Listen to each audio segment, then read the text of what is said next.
Quem jogou melhor nessa partida entre o Barcelona e o Borussia Dortmund? Quem jogou pior?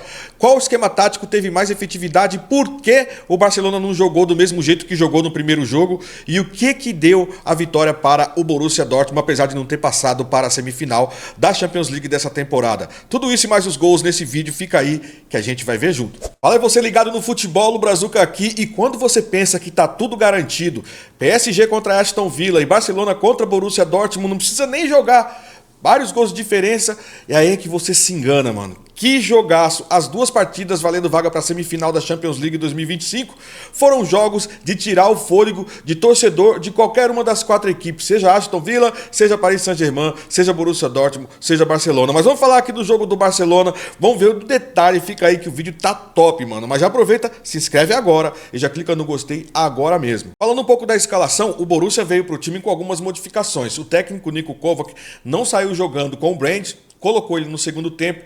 Ele colocou já para sair jogando como titular o brasileiro Ian Couto. O Chukwuemeka, que também jogou lá no primeiro jogo, acabou não entrando nesta partida. Então ele fez algumas modificações, mudou também a formação, colocando uma formação 3-4-3 para fazer um volume maior no meio de campo e de repente conseguir se aproveitar da forma como o Barcelona marca, que o Barcelona marca com uma linha de defesa muito alta. Já o Barcelona veio para o campo com a mesma formação que fez lá no primeiro jogo, onde meteu 4-0 para cima do Borussia Dortmund, e até por isso vem com essa vantagem muito larga no placar, né, podendo perder por até 3 gols de diferença.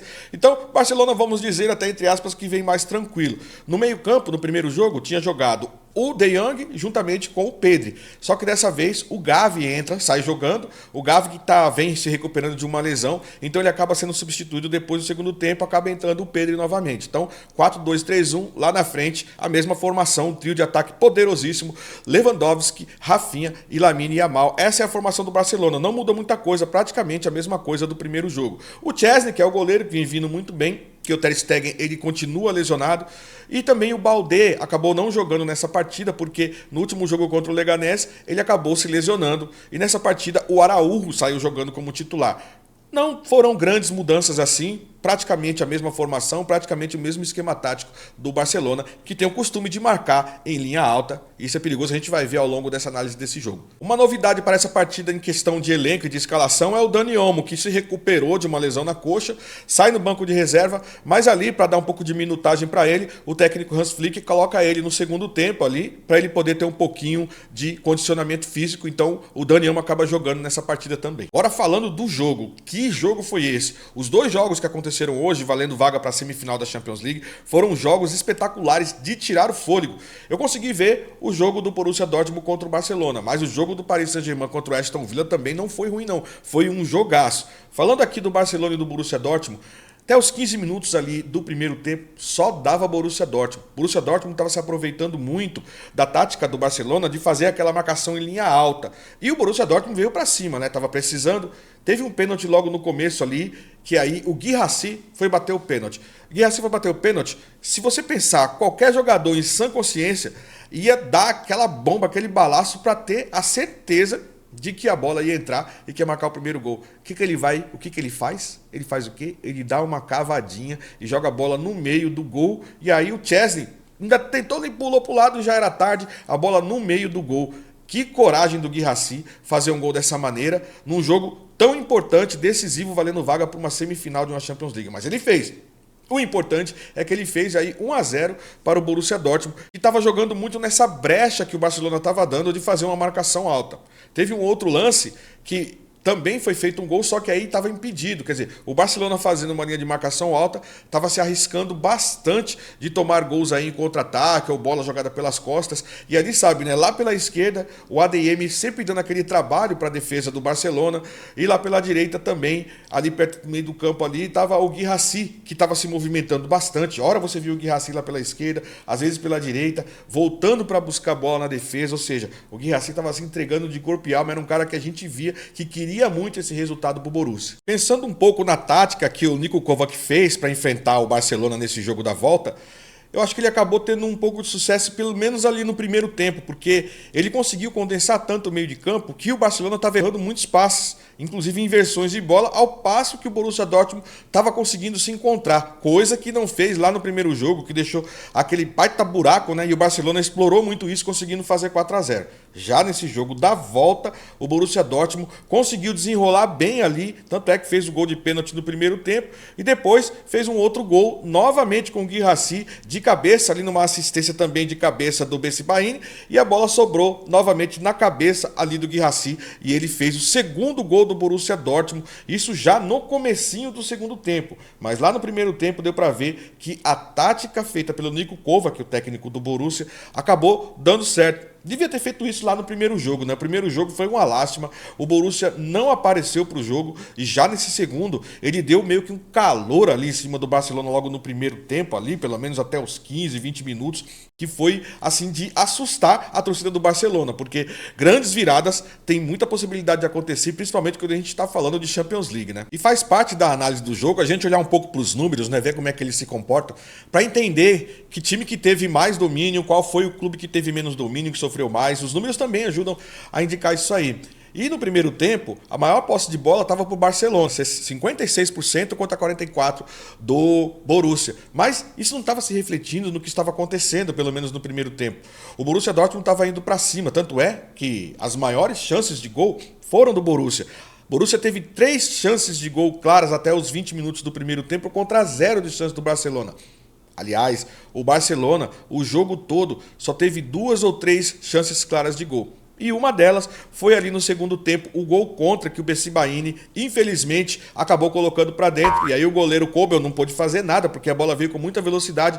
Num cruzamento pela direita do Barcelona, ele foi tentar interceptar e acabou fazendo um gol contra. Então essa foi uma das 3 chances que o Barcelona teve de gol claro. Essa se converteu em gol, o gol contra. E aí 2-1 para o Borussia.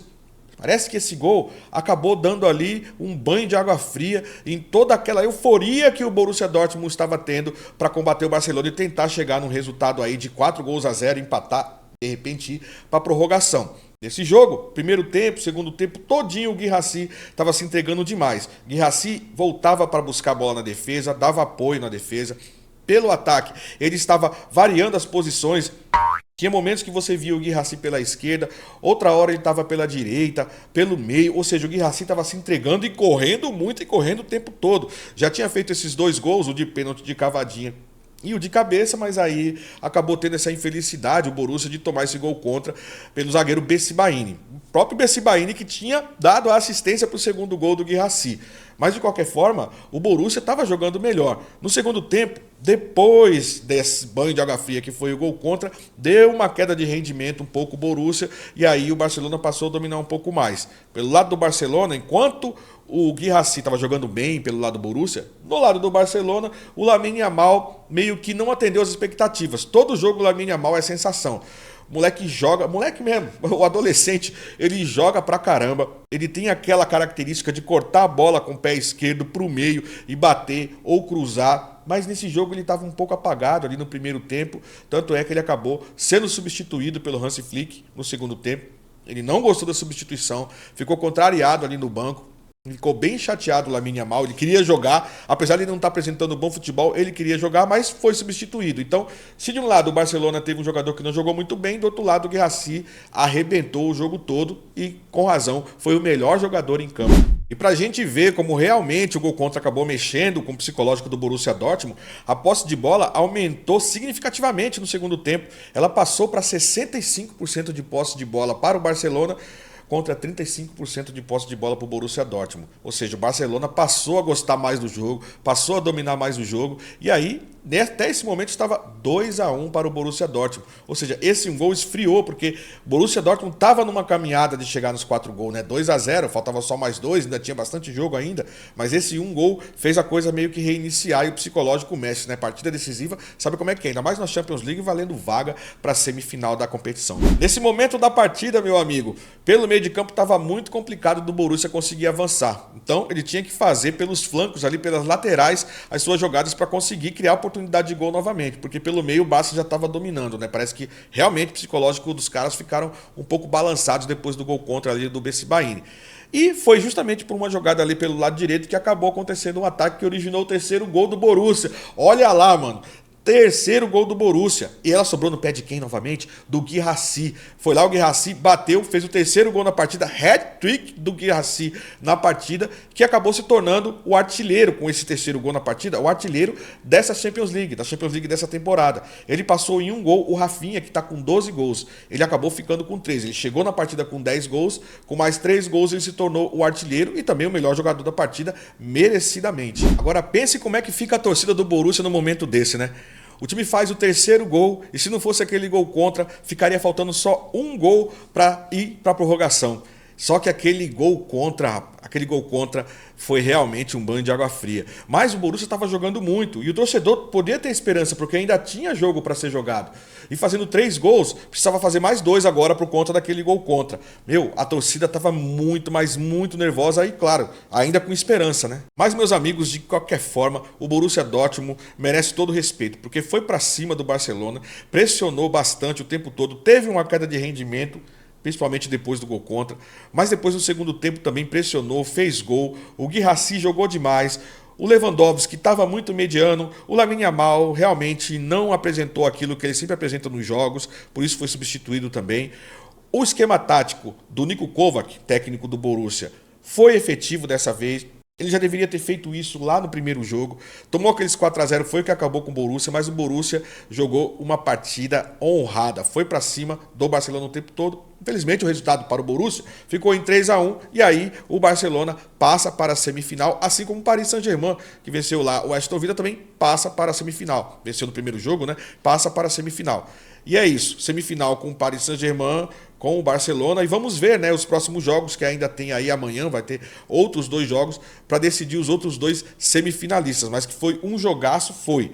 Resumo da partida foi, o Barcelona, se não tivesse feito os 4 gols lá no primeiro, teria um risco muito grande de não passar para a semifinal. O Borussia Dortmund em casa jogou muito, mas não conseguiu alcançar o resultado, teve azar do gol contra, mas foi uma partida muito honrada e a torcida pode ficar muito satisfeita com esse jogo, infelizmente não passou para a semifinal.